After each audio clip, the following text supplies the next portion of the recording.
진짜 대한민국을 향한 약속의 성적표입니다.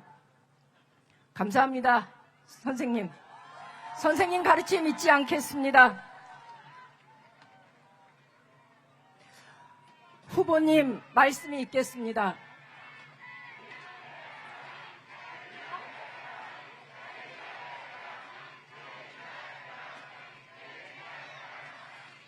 네, 안동 시민 여러분, 먼저 감사드립니다. 본격적인 말씀을 드리기 전에 오늘 해군 초계기 추락 사고 때문에 우리 사망하신 장병들 연결식이 있다고 합니다. 참 안타까운 일인데 먼저 간단하게 예를 표하고 연설을 시작하면 좋겠습니다. 모두 일어서 주시기 바랍니다. 몸이 불편하신 분들은 앉은 자리에서 예를 표해 주시기 바랍니다.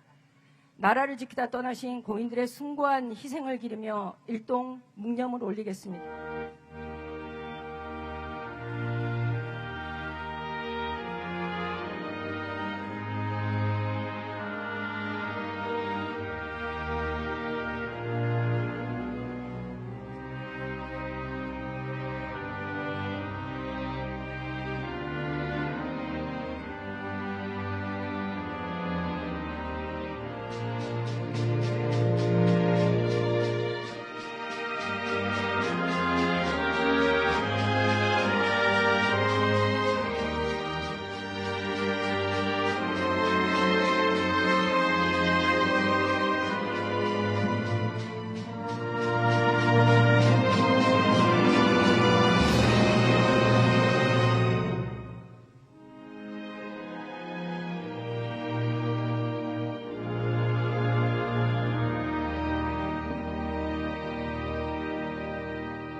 바로 모두 자리에 앉아주시기 바랍니다.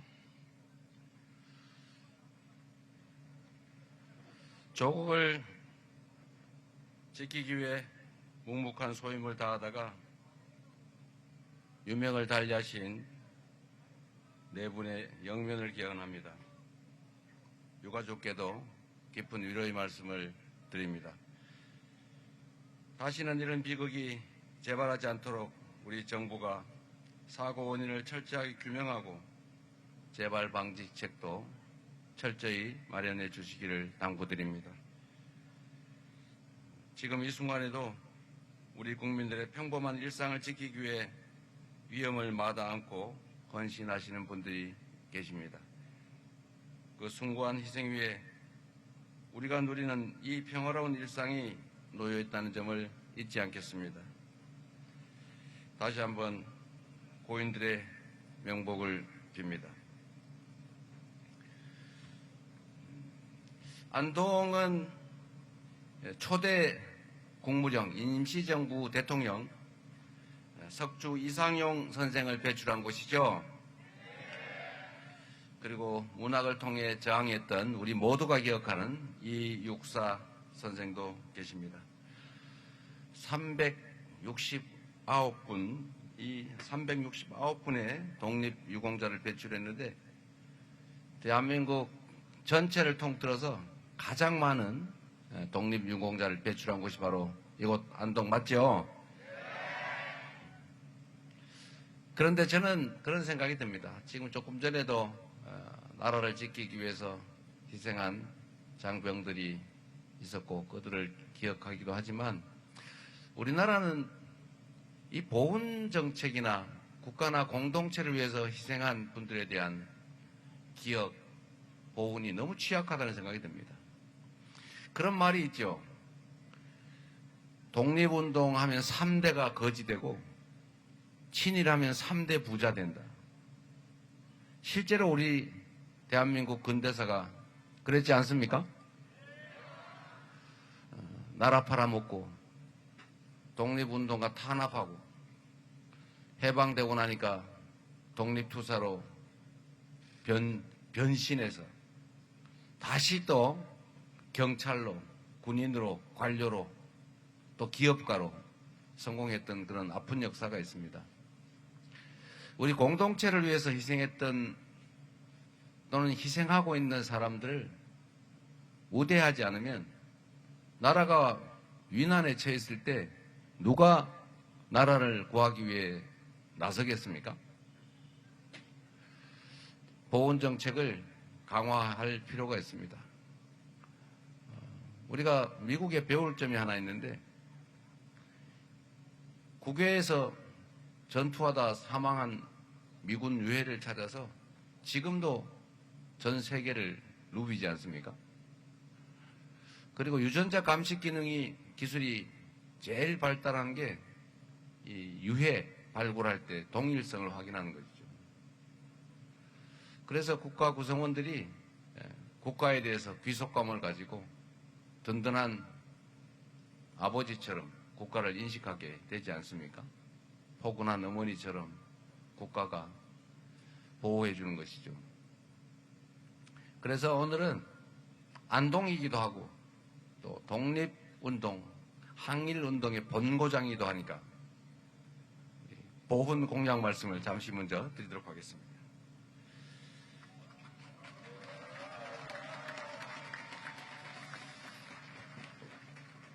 존경하는 국민 여러분, 국가를 위한 특별한 헌신에는 합당한 대우를 보장하겠습니다. 국가의 기본 책무는 애국심을 명예롭게 지켜드리는 일입니다. 국가유공자와 유가족 여러분이 자부심과 긍지를 느낄 수 있도록 예우는 더 높게, 지원은 더 두텁게 하겠습니다. 첫째, 국가유공자의 건강을 빈틈없이 살피겠습니다. 사각지대 없는 보훈 의료 체계를 구축해서 건강한 일상을 뒷받침하겠습니다. 그 헌신에 합당한 보상과 예우를 하겠습니다. 보훈 급여금과 수당 체계를 재정립해서 국민 눈높이에 맞는 현실적인 보훈 보상 방안을 마련하겠습니다. 셋째, 정치와 이념을 넘는 보훈을 통해 국민 통합의 길을 열겠습니다. 보훈은 과거의 희생을 예우하고 공동체의 미래를 함께 여는 국민 통합의 기반입니다. 국가보훈위원회 위상과 기능을 정상화해서 보훈정책의 중립성을 확보하고 독립기념관 등 보훈 공공기관의 임원은 대표성과 역사성을 고려해 임명하겠습니다.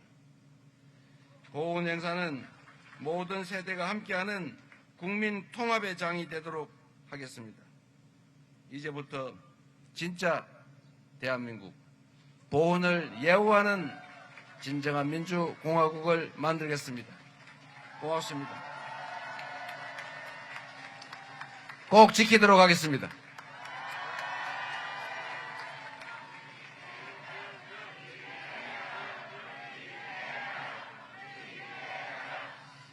제가 고향을 1년에 최소한 2번씩은 다녀갑니다. 봄에 한식 때 우리 산소를 보러 오고, 또 가을이 되면 추석은 시제를 아예 지내러 옵니다. 풀도 내려야 되고. 안동을 올 때마다 옛날이 생각나죠. 저는 안동에서 태어났고 안동의 물을 먹고 안동의 쌀을 먹고 안동의 풀을 먹고 자랐습니다. 그리고 저의 부모님, 조부님, 증조부, 고조부, 또 그 위에 선대들 다 여기에 묻혀 계십니다. 저도 아마 이 삶이 끝나면 안동에 묻히겠죠. 이 고향은 저의 출발점입니다. 그리고 종착점이죠. 그런데 우리 안동, 경북 고향 분들은 왜 이렇게 저를 어여삐 여겨주지 않으십니까? 이번에는 아니겠지요?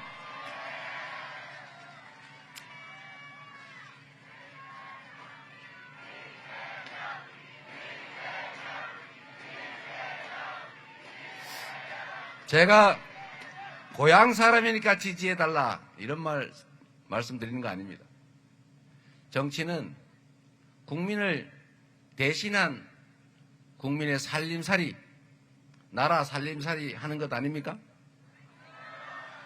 우리는 대통령을, 국회의원, 시장을 모시기 위한 우상으로 뽑아놓고 그의 지배를 받으려고 하는 게 아닙니다. 대한민국은 왕정국가가 아니라 민주공화국이고 국민이 나라의 주인이어서 모든 권력은 국민으로부터 나온 것입니다. 대통령은 국민으로부터 위임받은 권력을, 국민이 납부한 세금을 오로지 국민들의 더 나은 삶과 이 나라 대한민국의 밝은 미래를 위해서만 쓸 의무를 충실하게 이행해야 되는 대리인, 일꾼일 뿐입니다. 우리가 부리는 머슴, 그 중에서도 상머슴이다. 맞습니까, 여러분? 머슴이 일을 잘해야 주인이 신간이 편한 것입니다. 그래야 살림도 늘고 건강하고 행복하지 않겠습니까? 그런데 이 머슴이 맡긴 농기구로 농사 지으랬더니 농사는 안 짓고 오히려 농사 망치고 훔치고 심지어 곡괭이 들고 주인 어떻게 하겠다고 달려들고 아예 안방 차지하겠다고 하면 절대로 안 되는 거 아닙니까? 우리가 대통령을 왕으로 뽑았습니까? 국회의원을 지배자로 뽑았습니까?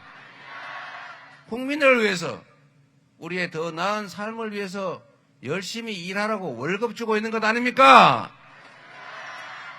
그런데 여러분, 너무나 당연한 일인데 이 머슴들은, 일꾼들은 일을 잘하게 해야 되잖아요. 머슴이 열심히 하면 주인이 잘 산다고요. 근데 머슴이 나쁜 짓을 하면 주인이 힘들어지겠죠. 머슴들이 일을 잘하게 하는 방법은 옹냐 그래 주인한테 뭐 따귀를 때려도 괜찮고 훔쳐도 괜찮고 놀아도 괜찮고 망쳐도 괜찮다 이러면 그 머슴이 뭐 하려고 열심히 일하겠어요. 머슴들끼리 경쟁을 시켜야 됩니다. 머슴이 일을 잘못하면 다음 해에는 잘라야죠. 머슴이니까, 나하고 색깔 같은 머슴이니까, 고향 같은 사람이니까 그냥 나쁜 짓 해도 괜찮아. 훔치면 어때? 나라 팔아먹어도 남 땡땡땡이야. 이러면 나라 잘 되겠어요? 경쟁을 안 하고 그냥 공천 받으면 100% 찍어주고 나라를 팔아먹어도 나는 누구야? 이러니 그가 국민을 위해서, 주인을 위해서 열심히 일할 이유가 없죠. 뭘 해야 되냐? 오로지 당내에서 편 갈라가지고 뇌물 주고 공천 받고 편 갈라가지고 개파 만들고 당내 투쟁 열심히 하면 무조건 국회의원 되고 잘하면 대통령 되는데 뭘 하고 지역 발전, 뭘 하고 지역 주민들 더 나은 삶을 위해서 고생하겠습니까? 그렇지 않습니까, 여러분? 정치도 다를 바가 전혀 없습니다. 한때는 이 정말 선비의 고장, 기계 넘치는 이 영남의 군사 독재 정권이 들어서서 사실 편가르기로 장기 집권하지 않았습니까? 이 경북, 안동, 이 영남 지역은 선비의 고장이잖아요. 저 선비, 우리 선비님 많이 오셨네요. 초상지풍. 우리 선비들은 비록 굶어 죽을지라도 더러운 밥 안 먹지 않습니까? 목숨이 날아가더라도 도끼를 쥐고 임금에게 직언하는 사람들이잖아요. 그러니 조선을 일본이 침략하니까 당연히 항일운동하고, 조선이 일본한테 먹히니까 당연히 독립운동하고, 해방된 이후에 나라 정치가 엉망이니까 나라 똑바로 되라고 치열하게 열심히 싸웠던 곳 바로 이 경북 안동 아닙니까, 여러분?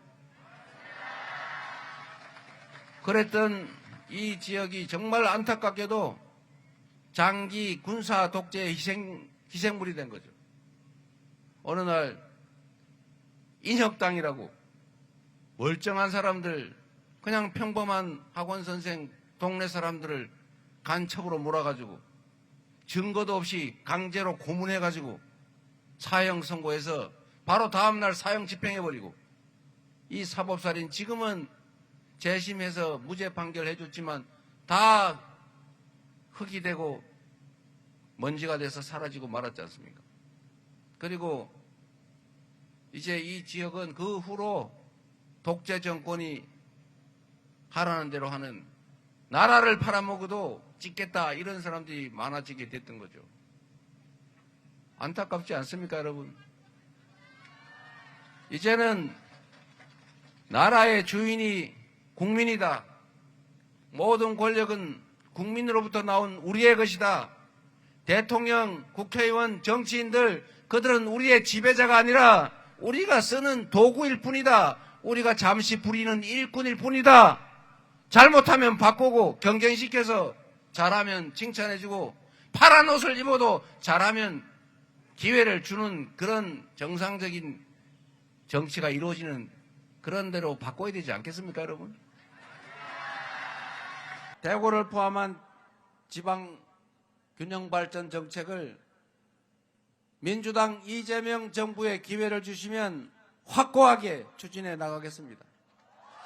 대구도 광주도 부산도 서울과 함께 살 수 있는 지속적으로 성장 발전하는 나라를 반드시 만들어서, 역시 민주당이 정치를 살림을 훨씬 더 잘하는구나, 우리가 괜히 색깔 때문에 한쪽에 몰빵할 필요가 없구나, 이렇게 생각하도록 만들어 놓겠습니다, 여러분.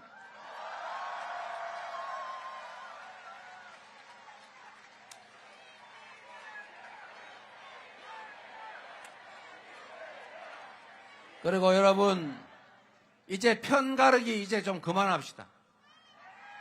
지역이니 색깔이니 무슨 이념이니 가치니 그거보다 중요한 거 먹고 사는 문제 아닙니까?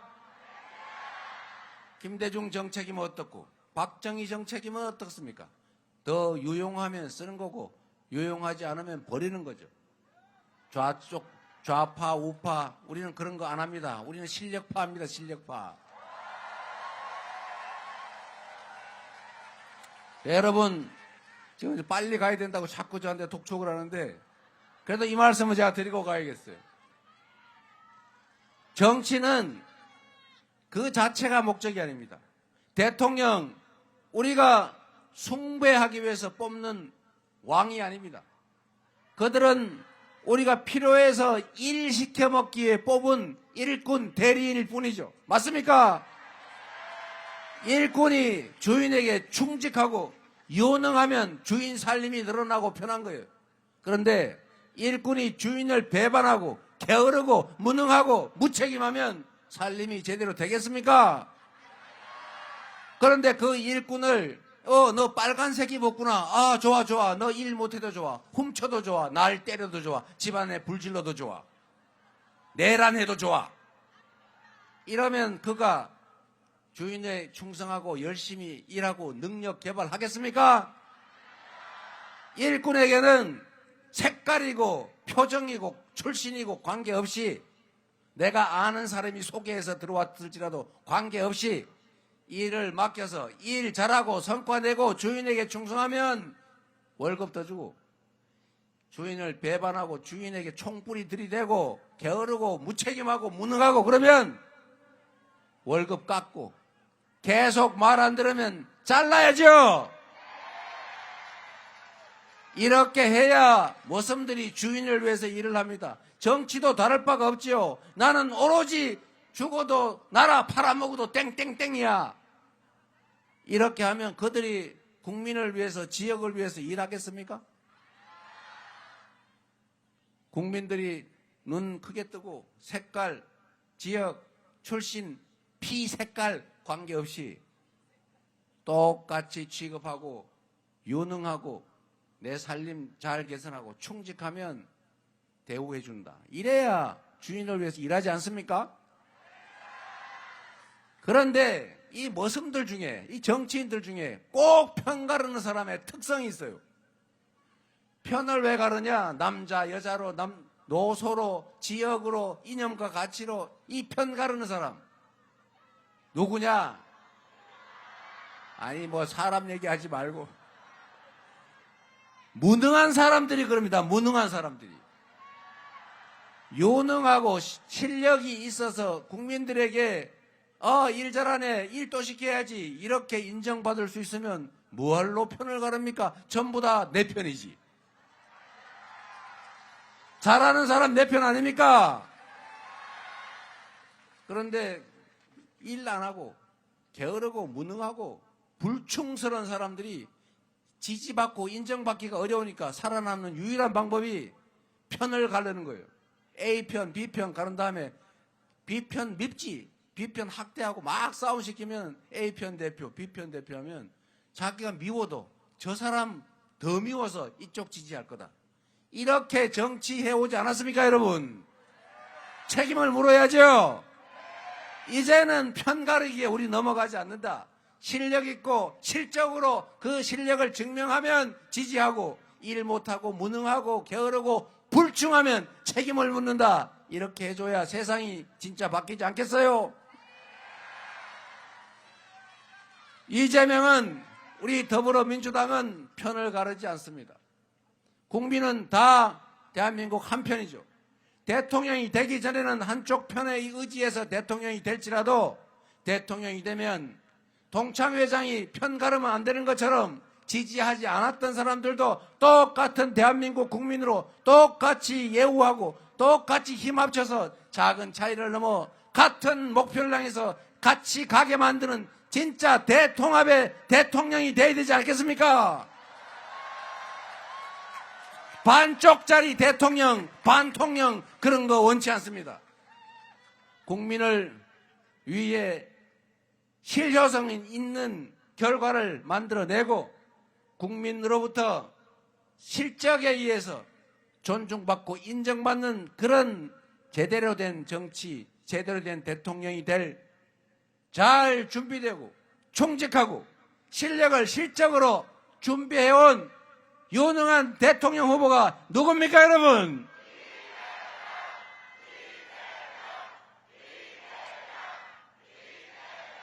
성남시를 바꾼 것처럼, 경기도를 바꾼 것처럼 민주당을 수권정당으로 유능하고 강한 민주당으로 만들어서 사상 최대의 총선 승리를 만들어낸 것처럼 대한민국도 국민이 주인으로 존중받고 국가의 모든 역량이 오로지 국민만을 위해서 제대로 쓰여지는 진짜 민주공화국, 제대로 된 대한민국 꼭 만들어서 보답드리겠습니다. 감사합니다.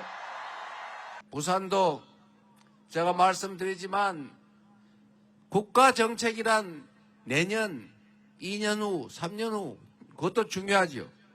그러나 장기 국가 발전 계획이 있어야 될 것 아닙니까? 국가 계획에 있어서 10년, 20년은 결코 긴 시간이 아닙니다.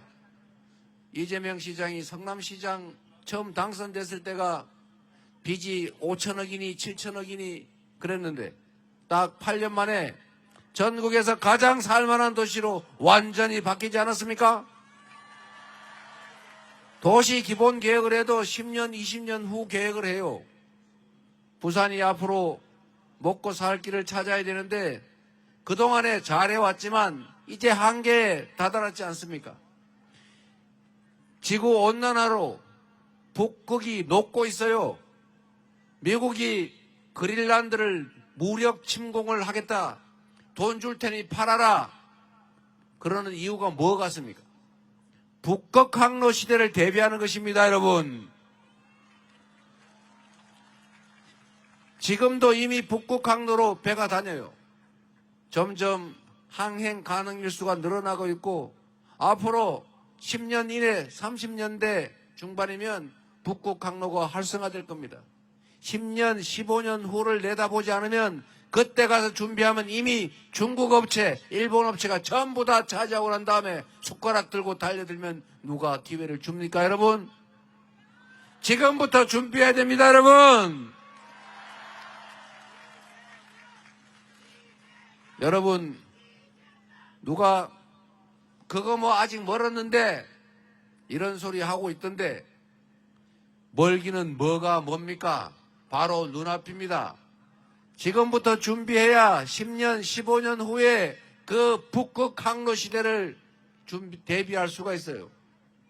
그래서 여러분, 북극 항로를 대비해서 대한민국의 해양산업, 수산산업, 북극 항로를 틔우기 위해서 제가 약속하지 않습니까? 해수부를 유일하게 정부 부처 중에 다 모여 있어야 되지만 해수부는 반드시 부산으로 신속하게 옮긴다고 하지 않습니까, 여러분? 해수부만 가지고 부족하지요. 관련 해운 회사들이 와야죠. 전 세계 10대 해운 회사 중에 8개가 항구 도시에 있어요. 항구 도시가 아닌 그 내지 육지에 있는 건 두 곳밖에 없습니다, 여러분.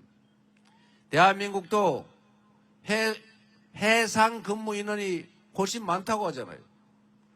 육지 근무 인원보다 해상 근무 인원이 많고, HMM 제가 얘기하지 않습니까?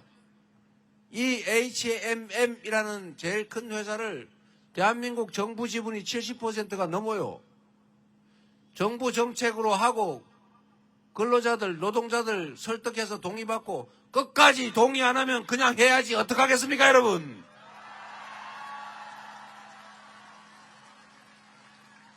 그리고 이것 가지고 부족해서 자꾸 산업은행 얘기하던데 지금 3년 동안 됐어요, 안 됐어요?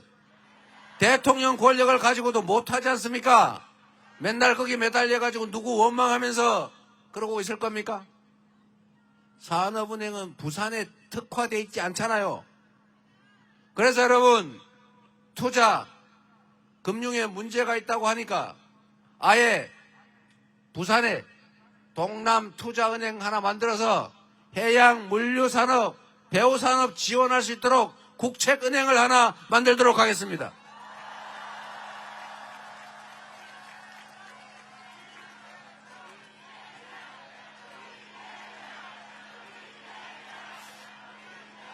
혹시 워낙 남의 발목 잡기 좋아하고 뭐든지 얘기만 하면 그건 이래서 안 되고 그건 저래서 안 되고 이런 얘기하는 집단이 있죠. 국민 뭐라고 있어요? 여러분, 정치라는 것은 안 되는 것을 되게 하는 것, 불가능해 보이는 것을 가능하게 만드는 것, 없는 길을 만들어내는 것이 바로 정치라는 것 아닙니까? 그런 거 하라고 권력 맡기고 우리가 필요하면 제도도 다시 만들 수 있는 것, 대한민국 헌법조차도 정치적으로 필요하면 합의해서 국민의 동의하에 새로 만들 수 있는 것 아닙니까?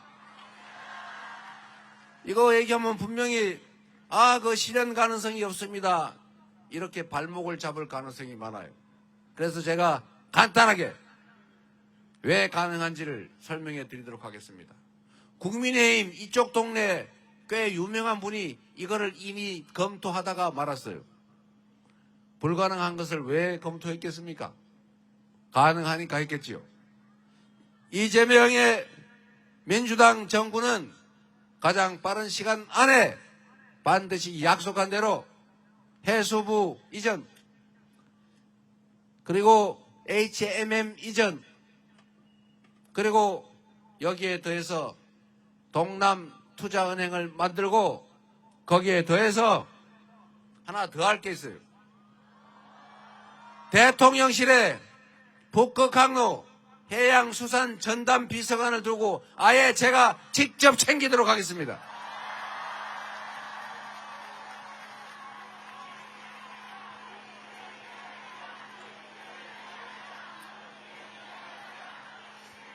그리고 여러분, 제가 부산 시민들 표를 얻기만 하겠다는 목적으로 이런 얘기를 하는 게 아닙니다. 부산은 대한민국 제2의 수도 아닙니까? 그리고 국토는 균형 발전을 해야 돼요. 지금 대한민국은 수도권 1극 체제 때문에 성장 발전에 한계에 도달했어요. 지금처럼 서울, 경기, 인천에 이렇게 많이 모이고 끊임없이 밀집하면 과밀 때문에 더 이상 성장 발전할 수 없는 단계에 이미 이르렀습니다. 지방에 대한 균형 발전 정책은 제가 여러 차례 말씀드린 것처럼 그냥 어려워서 안 됐으니까 그냥 양심상 좀 미안하니까 배려해주자 이런 문제가 아니고 대한민국이 지속적으로 성장 발전하기 위해서 피할 수 없이 해야 될 국가의 핵심 전략이다 이렇게 생각합니다. 실제로 그렇습니다, 여러분. 그래서 정책을 만들더라도 지금은 수도권 중심입니다. 지금까지는 불가피했던 측면이 일부 있어요. 우리가 해방된 식민지 중에 유일하게 산업화 민주화에 성공한 나라인데 독재를 겪으면서 사실은 국가가 나서가지고 한정된 재원, 한정된 자원과 기회를 골고루 나누면 흐지부지 되니까 한 곳으로 몰빵을 했어요. 올인을 했단 말입니다. 예를 들면 수도권에, 지방 중에서는 전라도는 빼고 경상도에, 그리고 기업들 중에서는 몇 곳에 아는 대기업에게, 그리고 사람들도 잘 배우고 잘난 몇몇에 특혜를 줬죠. 이렇게 한 곳으로 몰아가지고 처음에는 성공을 했습니다. 그래서 국가 전체의 부가 커지면서 그 몰빵에서 제외된 사람들은 좀 콩고물, 낙수 이런 걸로 혜택을 보며 살았어요. 그런데 이게 국제 경쟁이 심화되고 우리도 어느 정도 먹고 살만해지면서 이런 방식으로는 더 이상 정상적인 성장이 불가능하게 됐습니다. 이 점을 국제기구들 그리고 노벨상을 받은 수없이 많은 경제학자들이 지적을 했어요. 앞으로 지속적으로 성장하기 위해서는 지금처럼 몰빵을 해가지고는 양극화가 심해가지고는 불평등 격차가 심해가지고는 지속적으로 성장률이 하락할 수밖에 없으니 성장의 기회와 성장의 결과를 공평하게 나누어야 지속 성장의 길이 생긴다. 이거를 우리는 포용 성장이라고 부른다. 각국 지도자들이여 우리가 권고하는 대로 해라. 이렇게 말한 지가 이미 10수년이 넘었습니다, 여러분. 그런데 우리나라는 성장의 기회와 성장의 결과를 좀 골고루 나누자. 그러면 이재명 같은 사람이 얘기하면 저 빨갱이다, 사회주의자다 이렇게 비난하지 않았습니까? 그런데 드디어 더 이상 견딜 수 없는 상황에 우리가 도달한 것입니다. 그래서 이제는 똑같은 국가 재정을 배분을 해도 수도권에서 거리가 멀면 멀수록 더 인센티브를 주고 정책을 수립하더라도 지방의 수도권과 동등하게 또는 오히려 억강부약 정신에 따라서 지방에 더 많은 정책적 배려를 해야 됩니다. 그래야 대한민국 경제가 다시 살아날 수 있다. 그리고 지속적으로 성장하는 길이 생긴다. 맞습니까, 여러분?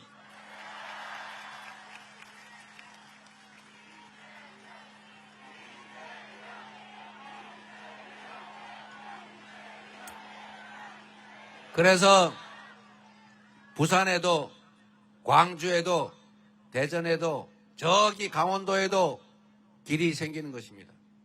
반드시 그 길로 우리가 가야 합니다. 그리고 또 한 가지 중요한 게 있습니다, 여러분. 앞으로는 기후위기 때문에 재생에너지로 생산하지 않은 제품은 사지 않는다. 이걸 뭐라고요? 다 알죠? 누구는 모르더라고 잘. 전 세계 글로벌 기업들이 재생에너지로만 생산해야 사겠다. 이렇게 정했고 이게 세계 표준이 됐습니다. 그런데 우리나라는 재생에너지가 10%도 안 돼요. 지난 3년 동안 사실은 재생에너지 산업을 육성을 해가지고 국내 재생에너지를 대대적으로 키웠어야 되는데 반대로 전문인 수사를 하느라고 태양광 관련 업체, 재생에너지 관련 업체를 혹시 좌파 정권이 해먹지 않았을까라고 해가지고 대대적으로 수사를 하는 바람에 이 관련 업체들이 엄청나게 피해를 입고 싹 죽어버렸어요, 여러분.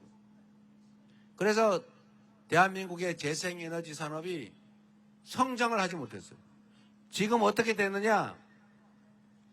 기업들이 장기 공급 계약을 하려면 그 글로벌 기업들이 물어봐요. 앞으로 그러면 10년 후에는 당신은 재생에너지를 어디서 조달할 겁니까? 그때는 80%, 앞으로 15년 후에는 완전 100% 해야 되는데 어디서 재생에너지 만들어서 우리한테 공급할 거예요? 그러니까 할 말이 없잖아요. 그래서 이 장기 공급 계약이 잘 안 된답니다. 국내에 재생에너지 공급이 장기 계획이 없으니까 생산 기반을, 생산기지, 즉 공장을 해외로 옮기고 있어요. 이러니 나라 일자리가 남아나겠습니까, 여러분? 그래서 앞으로는 우리가 재생에너지 산업에 대대적으로 투자해야 됩니다. 그런데 다행인 것은 재생에너지는 서울에 별로 없어요. 인구에 대비해서. 인구 비례로 재생에너지 자원이 가장 많은 데가 어디입니까? 서남해안입니다. 서남해안은 풍력, 태양광, 그리고 바닷가, 해안가, 얕은 바다, 이게 다 남는 데예요. 여기서 재생에너지, 태양광, 풍력 발전을 하면 농사 짓고 고기 잡는 것보다 몇 배로 소득이 늘어납니다. 정부에서 지능형 전력망만 잘 깔아주면 그냥 시골 가가지고 빈 땅에다가 논뚝길, 밭뚝길, 오솔길, 제방, 마당, 지붕 이런 데다 다 태양광 설치해가지고 심지어 앞으로는 농사를 짓는 논밭에 위에다가는 태양광을 하고 밑에는 그냥 농사를 지을 수도 있어요. 이렇게 하면 먹고 살 길이 생기고 재생에너지 산업이 발전할 거고 재생에너지로 에너지를 대체하면 화석연료 수입하느라고 연간 200조 원씩 쓰고 있는데 수입을 대체할 수 있지 않습니까? 수출 기업들이 국내에서 재생에너지를 생산하면 생산 기반을 해외로 옮길 필요가 없고 최근에 지진도 없고 안전한 대한민국 통신망 발전하고 기술 수준 높은 이 나라가 국제적인 데이터 센터를 만들기는 최적의 자리라고 합니다. 문제는 에너지가 없대요. 이런 기업들 다 유치하면 먹고 살 길이 생기지 않습니까, 여러분? 그러면 우리가 재생에너지는 생산된 지역에서 송전하는 비용을 빼면은 생산지가 더 싸다. 그러니까 생산지에 가까운 곳에서는 재생에너지, 에너지 비용을 싸게 공급해주면 기업의 운영 비용이 줄어들지 않습니까? 그리고 세제 혜택도 줘야죠. 서울서 고생하느니 이 지방에 와서 기업하면 세금도 많이 감하든지 아예 면해주든지. 그리고 규제도 대폭 풀어서 지방에서 사업하기 쉽게 해주면 기업들이 오지 말래도 밀고 들어오지 않겠습니까, 여러분? 그렇게 갈 수 있도록 국가 산업 경제 정책을 잘 만들어서 긴 안목을 가지고 밀어가야죠. 첨단 기술 산업도 키워야 되고. 그런데 이 정부가 지난 3년 동안 한 게 대체 뭡니까? 그냥 방치하고 괴롭히기나 하고 시장이 알아서 하겠지. 억강부약이 아니라 각자 도생으로 뭐 힘없어서 잡아먹히는 거 어떡하나. 그거 원래 자연의 법칙이 시장의 법칙이지. 이렇게 하다가 대한민국 경제가 다른 나라보다도 훨씬 많이 추락을 해가지고 아예 1분기에는 마이너스 성장을 하고 드디어 대한민국의 예측 경제 성장률이 0%대 0.8%까지 떨어지고 말았습니다, 여러분. 나라 살림을 이렇게 해서 결국은 경제가 망쳤고 경제가 망치니 민생이 나빠졌지 않습니까?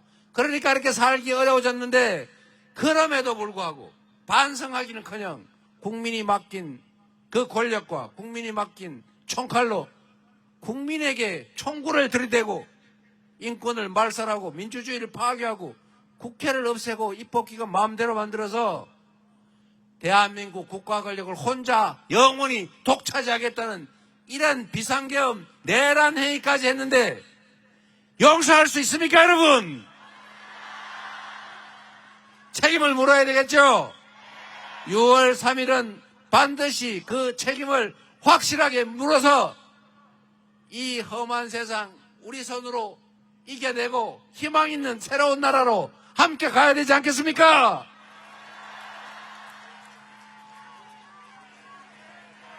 이재명!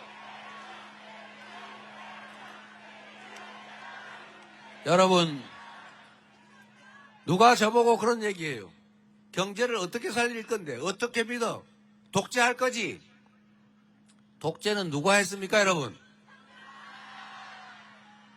독재 중에서도 최악의 독재를 하는 게 비상계엄 아닙니까? 군사 쿠데타, 그게 최악의 독재 아닙니까? 그 독재를 비호한 게 국민의힘 아닙니까? 윤석열 내란 수계와 단절하지도 못하고 내란 수계가 지지한다, 그러니까 고맙다는 말도 못하고 싫다는 말도 못하고 어정쩡하게 있는 이 김문수 후보가 이 독재의 후예 아닙니까? 이들이 다시 당선되면 상황 윤석열 내란 수계 윤석열 대통령이 다시 돌아오는 것 아닙니까? 그런데 누굴 보고 독재라고 그래요? 못됐지요? 나쁘지요? 혼내줘야지요?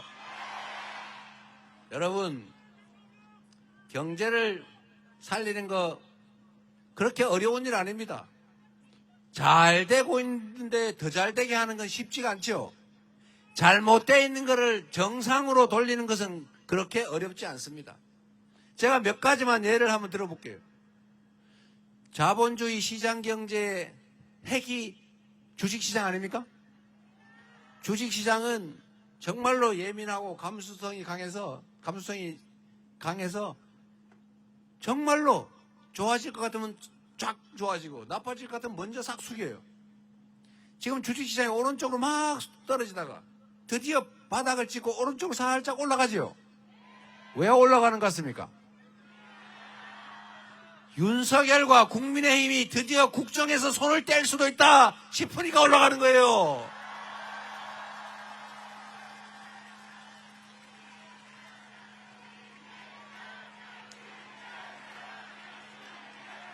주식시장이, 우리나라 주식시장이 전 세계에서 후진국, 개발도상국보다 주가가 낮아요. 왜 그럴까? 지금 개발도상국 수준의 소위 주가 순자산 비율이나 순이익 비율을 맞추면 지금도 한 두세 배는 오를 수 있다는 겁니다. 그런데 왜 못 오르냐? 이유가 딱 단순해요. 주식시장에 투자를 하려다 보니까 누가 자꾸 주가 조작을 해가지고 돈을 뽑아간단 말이에요.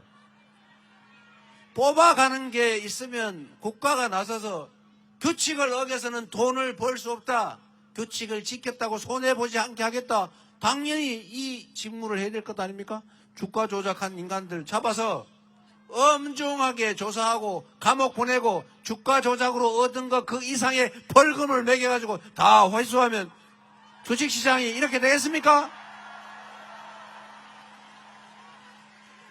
이것만 하는 게 아닙니다.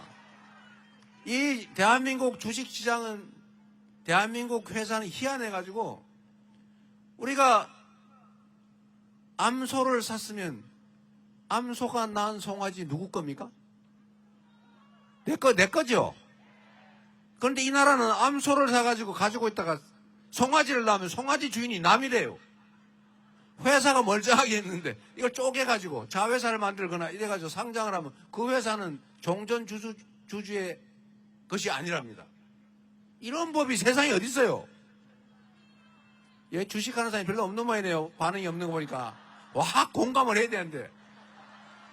근데 여러분, 지금 이러고 있지 않습니까? 이런데 어떻게 우량주를 장기 투자합니까? 차라리 미국 장으로, 유럽 장으로 가는 게 머리 좋은 거다. 국내 시장 탈출은 지능순, 이런 얘기 해가면서 젊은이들이 해외로 빠져나가잖아요. 그러니까 이걸 정상화하면 또 주가가 정상화되지 않겠습니까? 상법을 개정해가지고 그런 짓 못하게 만들어서 우리가 국회에서 열심히 통과시켜놨더니 처음에 상법 개정하겠다고 설레발은 열심히 풀었던 그 국민의힘이 거부권 행사하라고 건의를 해가지고 그 권한 대행들이 거부권 행사에서 없어져 버렸잖아요. 우리 민주당이 집권을 하면 이재명이 거부권을 행사하는 게 아니라 지금보다 훨씬 더 공정하고 센 상법 개정안 만들어서 오라고 시켜가지고 얼른 사인해버리겠습니다.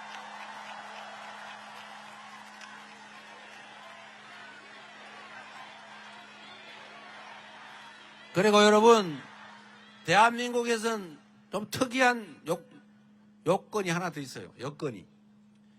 남북 분단이라고 하는 게 경제 목을 죄고 있습니다.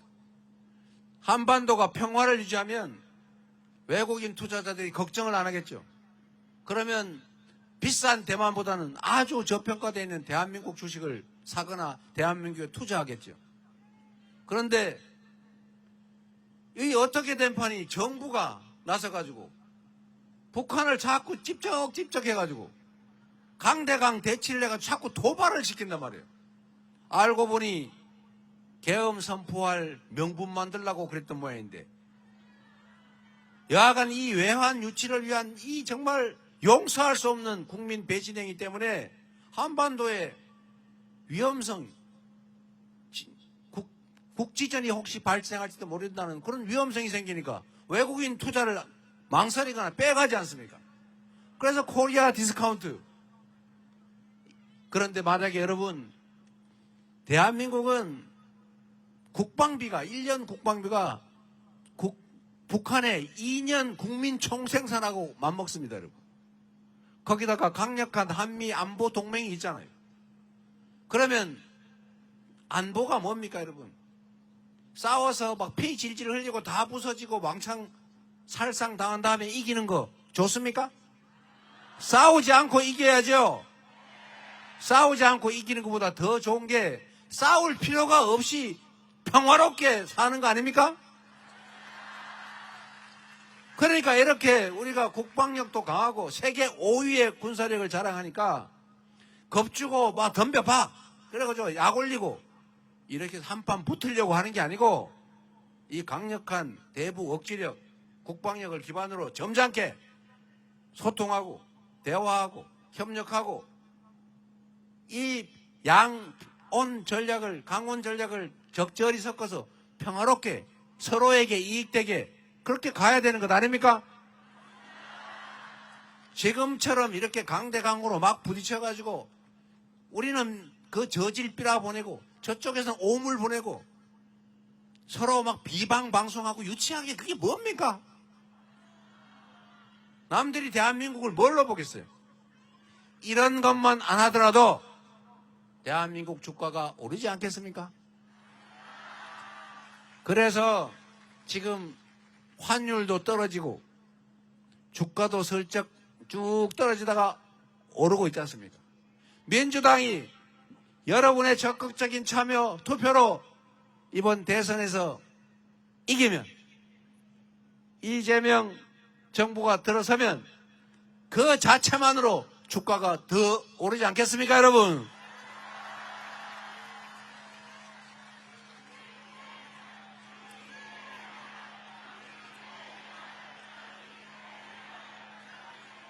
그리고 여러분, 경제, 그게 뭐 별겁니까?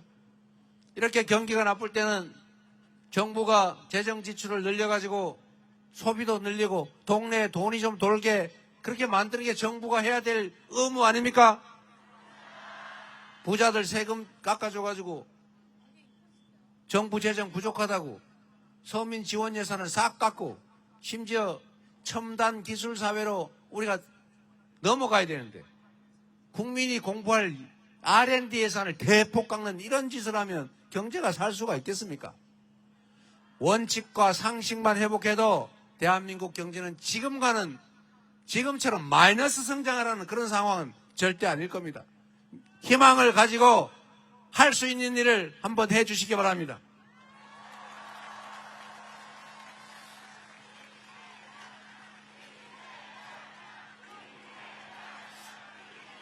그리고 여러분, 정치는 우리의 이 위대한 국민들의 역량을 하나로 모아서 모두가 함께 잘 사는 더 나은 세상을 만드는 것 아닙니까? 정치인들은 편을 나눌 수가 있죠. 파란 당, 빨간 당 나눠서 싸우더라도 우리 국민들이 빨간 국민, 파란 국민으로 나눌 필요 있습니까? 머슴들은 편을 나눌 수 있어요. 주인은 하나입니다. 머슴들 빨간 머슴이 잘하면 상 주고 파란 머슴이 잘하면 거기다 상 주고 그러면 더 잘하는 쪽에 더 많이 주고 그런데 영 아니다 싶으면 혼내고 진짜 아니면 자르고 이렇게 해서 잘하기 경쟁을 해야 진짜 정치가 되는 것 아닙니까? 유능하고 국민에게 충직한 국민의 대리인 정치인이라면 편 가를 필요가 없어요. 잘해서 인정받으면 되지 않습니까? 빨간 옷 입었든 파란 옷 입었든 국민을 더 잘 살게 하고 더 안전하게 하고 더 평화로운 나라를 만들면 지지하고 응원하고 다음에 기회를 또 주지 않겠습니까? 그래서 여러분 편 가르는 정치인 자기들은 편이 있더라도 국민을 편을 갈라서 남자 여자 노인 어린이 청년 동쪽 서쪽 장애인 비장애인 이런 식으로 편가리해서 한쪽 편먹고 다른 쪽 괴롭히면서 능력도 없이 충정도 없이 실적도 없이 권력을 유지하려는 그런 못된 잘못된 부족한 정치 집단을 반드시 펴놓아서 응징해 주시기 바랍니다. 그게 바로 6월 3일 대통령 선거 아니겠습니까? 대통령은 국민을 통합해야 되는 존재입니다. 대통령은 한쪽 편을 들어서 대통령이 되었을지라도 대통령이 된 순간부터는 모든 국민을 대표해야죠. 모든 국민을 동등하게 대하고 동등하게 기회를 주고 학대하거나 특혜를 주거나 하지 말아야 됩니다. 특히 편 가르기는 절대로 해서는 안 된다. 맞습니까? 반쪽만에 기반한 반쪽 대통령, 우리 민주당은 이재명 후보는 원치 않습니다. 민주당의 이재명 대통령 후보는 대통령이 되면 대통령답게 국민을 크게 통합하는 그런 책임자의 역할을 다 하겠습니다, 여러분. 이재명! 이재명!